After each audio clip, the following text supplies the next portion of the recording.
Okay, so before we start this video, I just want to say that from here on out, and I've been saying this for the past few videos, which is like if you have any questions, just like I made a video, like the second last video I made, or the last video I made, I don't remember, is about a guy commenting about his specific problem, and I made a video about it. Just like that, you can comment, and I will make a video about it if I haven't already made a video about it, like your specific problem, the situation you are in right now. And yeah, make sure to comment down below in any like of the new videos. I'll make sure to check it. And yeah, see you in the next video with your comment. So in this video, I'll talk about like how I still keep making gains after gains, years after years, and months after months.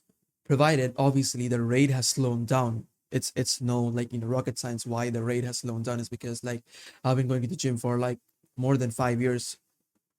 And uh if you like the I wouldn't say it's an issue, but the caveat or the thing with bodybuilding is that the more time you spend whilst doing this craft, the lesser muscle you build over time. Like your rate of building muscle decreases. So if you were building, let's say, um, 16 pounds of pure lean tissue in 1 year, the upcoming years you will make some less gains, right? You wouldn't make gains as fast as you were making the first few years. But needless to say, I do certain changes, I do certain things, right? That helps me to basically, still make gains years after years, months after months. And in this video, I'm going to show you exactly how I do it as a advanced level lifter. First thing first, and this is such an important topic, such an important point that I've made already made a video, like a long video title, I think, like the one thing that I need to know about you if you're just fucking around in the gym or you're absolutely crushing it in the gym. Like let me repeat it. One thing, like this is the one key indicator that I need to know about you if you're just fucking around in the gym or you're absolutely good, crushing in the gym. And that one key indicator is like if you're consistently progressive overload, like if you're like consistently doing progressively overload. And the reason this is so important because, you know, we as humans, we always like to have something really tangible where we could basically see if we are progressing or not, right? Progressive overload gives us that chance to basically see if we are progressing or not, right? And numbers don't lie. They never lie. If your weight goes up, like I'm talking about like weight in terms of both your body weight and also the weight that you're pushing, pulling, whatever.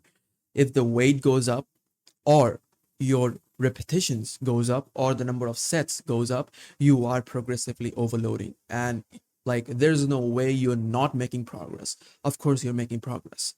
So yeah, progressive overload. And like I said, make sure to check that video that I've made entirely about progressive overload because it's such an important topic.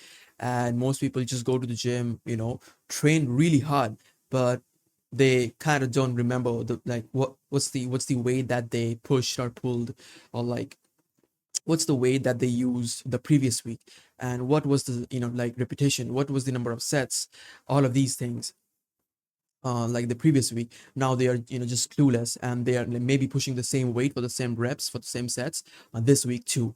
So that's not how you progressively overload. I'm going to tell you kind of like a gist of how you exactly do progressive overload. So here we go. The way that you do progressive overload is just you pick a weight. It's like so silly and like so like stupid simple, you wouldn't believe, like after I've explained you. You just pick a weight, right? You just pick how many sets you want to do. You just pick how many reps you want to do. Let's say you're doing dumbbell press. You're doing dumbbell press. You like your workout program suggests that you do 20 kgs for 3 sets of 10 reps. Okay. You do your warm up sets, obviously, no problem. Then you pick up that 20 kg dumbbell. Then you do 10 reps for the first set. Absolutely, like good set, right? Like you absolutely couldn't have done more than 10 reps on your first set. Good. You pick up the weight again on your second set and you somehow manage to do 9 reps. You pick up the weight on your third set, you somehow manage to do 7 reps or 8 reps, right? Absolutely no problem with that, because you were able to do 10 reps, 9 reps, and maybe 7 or 8 reps on the third set. After you have done that, your aim should be to basically target 10 reps, 10 reps, 10 reps on the upcoming weeks. So the next week, maybe you do 10 reps on the first 2 sets, and then maybe you are unable to do 10 reps on the third set. Maybe you do 9 reps or 8 reps, right? Absolutely no problem with that, as long as you have done one more extra rep from the previous week, right? And just like this is like a side point. The only way that you're going to be able to do is if your diet is on point, if your sleep is on point, like a recovery and nutrition. If your recovery and nutrition is on point, then like that's the only case you will be able to progressively overload. Maybe I should have uh introduced that point before this, but yeah, nevertheless. So yeah, that's exactly how you progressively overload. Now let's say there comes a week where you do 10 reps, 10 reps, and 10 reps.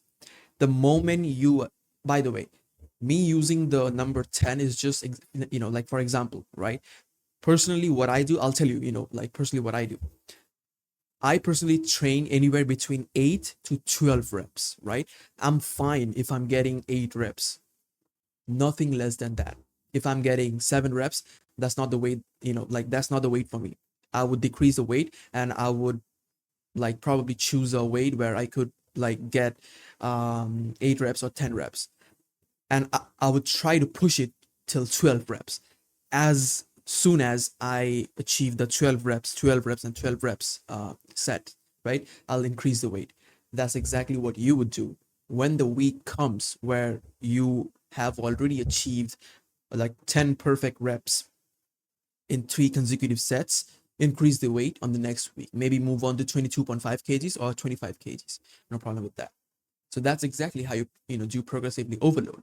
First, you progressively overload on repetitions, right? You just like don't drastically increase the weight. You like master the weight. You progressively overload on the repetitions, and then you increase the weight. And that's exactly how you should do progressively overload. It's simple, like it's stupid simple. It works really well without the chances of you getting injured because you have mastered the weight. You can comfortably do this many repetitions without getting injured, and after that you just increase the weight, and it's like a cycle again, and chances are you will not be able to do like 10 reps, 10 reps, 10 reps on the next week if you increase the weight to like maybe 25 kgs or maybe like 22.5 kgs, whatever. But yeah, that's exactly how you do progressively overload. And yeah, like that's one of the biggest reason I still keep making gains, because like my sleep is on point, my diet is on point, and I progressively overload. But let's be honest, me too, like I also get complacent sometimes. Like I kind of like, don't remember the kind of weight that I push. Sorry, I kind of don't remember the amount of repetitions I had last week, but I always remember the weight because I kind of maxed out at my gym. Like there is no heavier dumbbell to push for me. Like yeah, so yeah, make sure to be mindful of that, because there's like that's something I still struggle with. Okay, so yeah, note down the repetition, note down the weight from the previous week, and make sure to basically work according to that. Second point, changing your workout program. The reason you should change your workout program is like there's a plethora of reasons, right? And I'm gonna just come out and say that we all get bored. Okay, obviously we all get bored.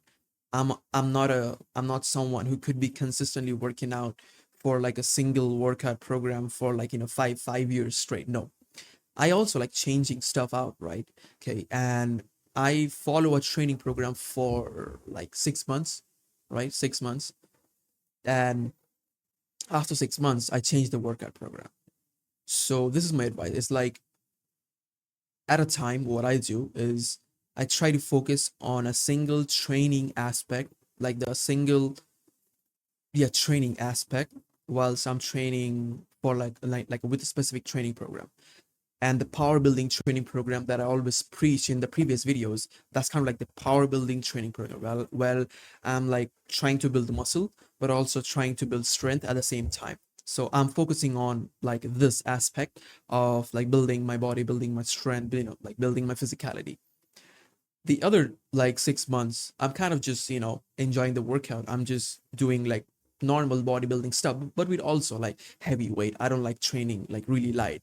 And I've made an entire video like, why training light is kind of like a waste of time if your aim is to, get jacked as fast as possible and get strong as fast as possible. Sure, if you're like an athlete, you want to train for endurance, go for it. Go like train heavy, sorry, go like, train light with as many repetitions as your coach suggests. I have absolutely no problem with that. I'm not going to shit on it. What I'm going to say is that if you're someone who, wants to get jacked as fast as possible and basically get strong as fast as possible, training for many repetition doesn't, really make sense. So yeah, coming back to the original point, I like focus on the power building like the power building side of it, like for 6 months, and then again I'm just training heavy on the bodybuilding side of it. So yeah, that's exactly how I train, and the reason for that is because when you are like training on the like, I'll give you like specific examples from my life, which is like when I'm training on the power building side of it, I'm mostly focusing on strength, right? So there's a lot of different muscles that are kind of involved and also not involved, right? When you're shifting your training program, you're doing different exercises, your training philosophy changes, your training, like the way you train changes, right? And it's kind of like really good, right? Because now you're involving different muscles that you didn't involve, like the previous workout program that you were following. So one thing I would say is that if the previous workout program, maybe I was doing incline Smith machine chest press. If I was doing that, my stabilizer muscles wasn't really getting involved, right? Now after changing my workout program, I'm doing free weights. So in that, like free weight exercises, my stabilizer muscles are also getting involved, and I'm putting a lot more pressure on my joints too. Previously, I wasn't doing that. So like you see how it is beneficial to you, like unlocking new muscles when you change different exercises, change different training programs. So yeah, just like that, you should change your training program.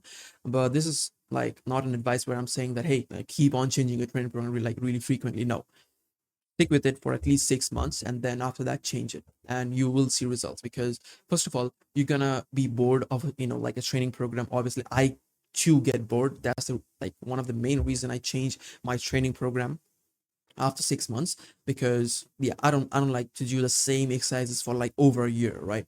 I too am a human. As as much as I say that, don't change your training program, like too frequently, you can change your program after like 6 months of like really consistently sticking with it. So yeah, that's second advice. Change your training program, change it, like the way you train, and sure, you'll enjoy your training way more, just like the way you were, like enjoying at the beginning of your workouts. um and yeah, like introduce new exercises, introduce new training philosophies, introduce like new way of training, introduce like new stuff, and that you would enjoy. And yeah, you would make way more gains if you do that. Third point is basically up your food intake, specifically protein.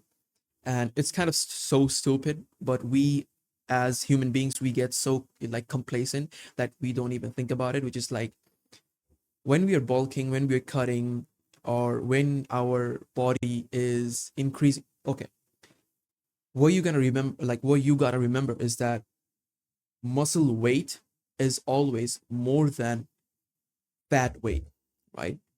So when I say how I keep making gains years after years, right? I mean how I keep like putting on lean tissue of muscles, right? Years after years. So when you are like like increasing gains in your body, obviously, and I mean obviously, your weight will go up, right? And that's a good thing. But when your weight goes up, now your body needs more food. Now your body needs more protein. Like duh, like obviously it needs. And we as a human being, we get complacent. We don't think about it. We don't like, like try to um think about this aspect of bodybuilding where shit like, of course I'm progressing, but why I'm hitting a plateau, like I mean suddenly.